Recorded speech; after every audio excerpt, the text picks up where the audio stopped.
Assalamualaikum warahmatullahi wabarakatuh. Halo semuanya, pada pertemuan 9 kali ini kita akan membahas menelaah buku siswa, buku guru, silabus dan rencana pelaksanaan pembelajaran kelas rendah dan review hasil penelitian relevan dalam mata kuliah telaah kurikulum dengan dosen pengampu Tio Gusti Satria Magister Pendidikan. Sebelumnya, perkenalkan saya Natania Alfitri, NPM 5021194 dari kelas 4E Prodi PGSD. Topik bahasan yang akan kita bahas adalah buku siswa, buku guru, silabus, rencana pelaksanaan pembelajaran atau RPP, dan review hasil penelitian relevan. Oke, kita langsung ke materinya ya. Buku siswa. Buku yang diperuntukkan bagi siswa yang dipergunakan sebagai panduan aktivitas pembelajaran untuk memudahkan siswa dalam menguasai kompetensi tertentu. Berisi materi pelajaran berupa konsep dan pengertian yang akan dikonstruksikan oleh siswa melalui masalah yang ada di dalamnya disusun berdasarkan pendekatan. Peran dan fungsi buku siswa. 1. Panduan bagi siswa dalam melaksanakan kegiatan pembelajaran. 2. Penghubung antar guru, sekolah, dan orang tua. 3. Lembar kerja siswa. 4. Skenario langkah-langkah pembelajaran. 5. Portofolio atau penilaian. 6. Media komunikasi antara guru dan siswa. 7. Sebagai kenang-kenangan rekam jejak belajar siswa. Buku guru, buku panduan bagi guru dalam melaksanakan pembelajaran di kelas, meliputi persiapan, pelaksanaan, penilaian, dan pedoman penggunaan buku siswa. Terdiri dari 2 bagian, yaitu petunjuk umum dan petunjuk khusus pelaksanaan pembelajaran pada setiap bab sesuai buku siswa. Fungsi buku guru. 1. Sebagai petunjuk penggunaan buku siswa. 2. Sebagai acuan kegiatan pembelajaran di kelas. 3. Penjelasan tentang metode dan pendekatan pembelajaran yang digunakan dalam proses pembelajaran. Silabus pada kurikulum 2013 adalah rencana pembelajaran pada suatu kelompok mata pelajaran atau tema tertentu yang mencakup standar kompetensi, kompetensi dasar, materi pokok atau pembelajaran, kegiatan pembelajaran, indikator, penilaian, alokasi waktu, dan sumber atau bahan atau alat belajar. Silabus bermanfaat sebagai pedoman dalam mengembangkan pembelajaran lebih lanjut, seperti pembuatan rencana pembelajaran, pengolahan kegiatan pembelajaran, dan pengembangan sistem penilaian atau sebagai ukuran dalam menentukan keberhasilan program pembelajaran. Pada kurikulum Merdeka, istilah silabus berubah menjadi alur tujuan pembelajaran atau ATP, yaitu rangkaian tujuan pembelajaran yang disusun secara sistematis dan logis di dalam fase pembelajaran untuk murid dapat mencapai capaian pembelajaran. Alur tujuan pembelajaran menjadi panduan guru dan murid untuk mencapai capaian pembelajaran di akhir suatu fase. Setiap poin dalam alur tujuan pembelajaran disusun secara kronologis berdasarkan urutan pembelajaran dari waktu ke waktu.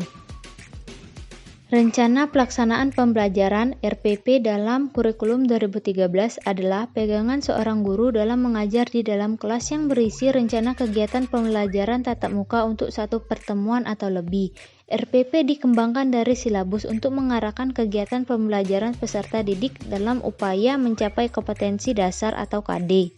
Fungsi rencana pembelajaran adalah sebagai acuan bagi guru untuk melaksanakan kegiatan belajar mengajar agar lebih terarah dan berjalan secara efisien dan efektif.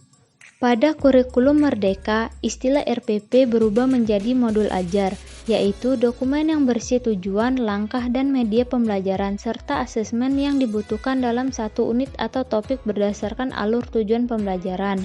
Pendidik memiliki keleluasaan untuk membuat sendiri, memilih, dan memodifikasi modul ajar yang tersedia sesuai dengan konteks, karakteristik, serta kebutuhan peserta didik. Pemerintah menyediakan contoh-contoh modul ajar yang dapat dijadikan inspirasi untuk satuan pendidikan.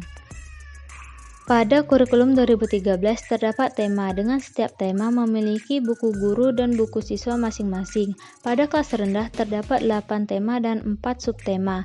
Pada kurikulum Merdeka, istilah tema berubah menjadi bab dan subtema menjadi subbab.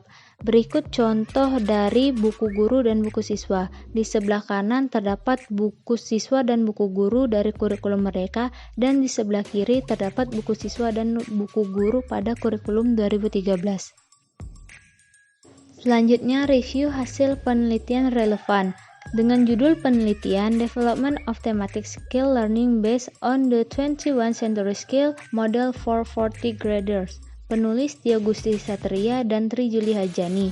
Nama jurnal Journal of Teaching and Learning in Elementary Education, JTLEE, volume dan halaman, volume 3, nomor 1, page 47-57, tahun Februari 2020, reviewer Natania Alfitri.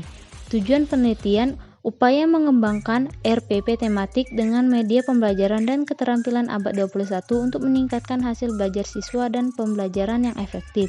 Subjek penelitian, guru dan siswa kelas 4 SDIT Raudatul Jannah Kota Lubuk Linggau. Metode penelitian yang digunakan dalam penelitian ini adalah sebagai berikut: evaluasi diri, tinjauan ahli, evaluasi individu, one-to-one evaluation, evaluasi kelompok kecil, uji lapangan. Hasil penelitian, penggunaan media pembelajaran dan keterampilan abad 21 dalam rencana pelaksanaan pembelajaran tematik sangat efektif dalam membantu meningkatkan minat siswa dan berdampak pada perkembangan kognitif siswa. Dapat dilihat dari pengamatan aktivitas belajar siswa dan hasil belajar siswa yang rata-ratanya 80% yang berada di atas KKM. Kelebihan penelitian. Penelitian ini dapat dijadikan inspirasi atau referensi yang menunjukkan bahwa pentingnya penggunaan media pembelajaran dan keterampilan abad 21 dalam rencana pelaksanaan pembelajaran tematik agar proses pembelajaran berjalan efektif, praktis, dan meningkatkan hasil belajar siswa secara maksimal. Kekurangan penelitian. Penggunaan RPP tematik belum dijalankan secara maksimal dan tidak semua guru menggunakan media pembelajaran dalam proses pembelajaran, serta belumnya memiliki keterampilan abad 21 yang mumpuni. Kesimpulan, pengembangan rencana pelaksanaan pembelajaran RPP tematik dengan media pembelajaran dan keterampilan abad 21 mempengaruhi keefektifan dalam proses pembelajaran dan hasil belajar siswa.